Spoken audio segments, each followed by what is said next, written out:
রুমে এসে বলে, জুইমা, তোর সাথে কিছু কথা ছিল। আব্বু বলো। তো রহিম আঙ্কেল তো চিনিস, ওনার ছেলে রায়হানের সাথে আমি তোর বিয়ে ঠিক করেছি। আর 1 সপ্তাহ পরে বিয়ে।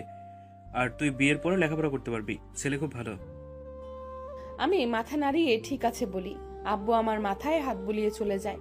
আমি জানি আব্বু আমাদের সংসারটা কতটা কষ্ট করে চালাচ্ছে, আর আব্বুর মুখের উপর কথা বলার সাহসও আমার নেই। আবুর অফিসের সকল দায়িত্ব এখন আমার ওপর। অফিস শেষ করে বাসায় এসেছি, সোফায় বসে আছি। আয়না এসে আমার পাশে বসে বলে, ভাইয়া, জুইয়াপুর বিয়ে ঠিক হয়েছে। আমরা সবাই আজকে যাব। তুমি যাবে আমাদের সাথে? হোয়াট?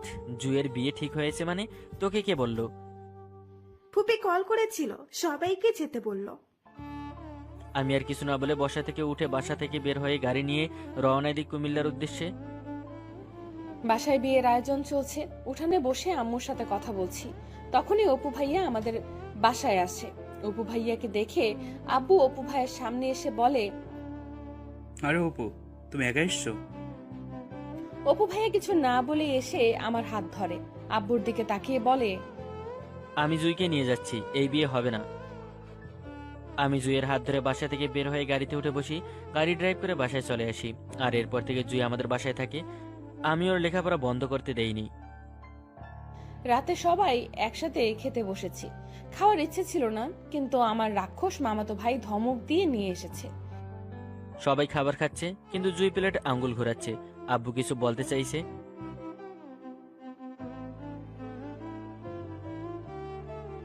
আচ্ছা ভাইয়া, তোমার বিয়ে করতে সমস্যা কোথায়? তোমার বিয়ে নিয়ে আমাদের কত প্ল্যান, তুমি জানো?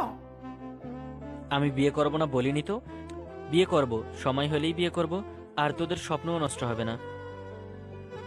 রাক্ষসটা আর কিছু না বলে খাবার না খেয়ে চলে যায়। আমরা সবাই খাবার খেয়ে যে যার রুমে চলে আসি। আমি আর আয়না এক রুমে শুই। জুইয়াপু, একটা বিষয় লক্ষ্য করেছ? অপু ভাইয়া তোমাকে কখনো তুই বলে না। এটার কারণ কি? সেটে গিয়ে তোর ওই রাক্ষস ভাইটাকে জিজ্ঞেস কর। ভাইয়ার সামনে গিয়ে এই কথা বলতে তোর সাহস হবে? পাগল নাকি তুই? এমনি সারাদিন অকারণে বকে, আর যদি এই কথা শুনে তাহলে আমাকে চিবিয়ে খাবে। আমার মনে হয় অপু ভাইয়া তোকে ভালোবাসে। হুম হুম হুম তুই আর মানুষ পেলি না। রাক্ষসটা মন আছে নাকি? অনেক রাত হয়েছে, ঘুমা। রুমে বসে ল্যাপটপে জুইয়ের ছবি দেখছি। পিচ্ছিটা দেখতে দেখতে বড় হয়ে গেছে। আমি প্রথম যখন জুইকে দেখি, তখন ওর প্রতি আমার মনের মধ্যে একটু একটু করে জায়গা করে নেয়। ল্যাপটপ বন্ধ করে ঘুমিয়ে পড়ি। সকালে ঘুম থেকে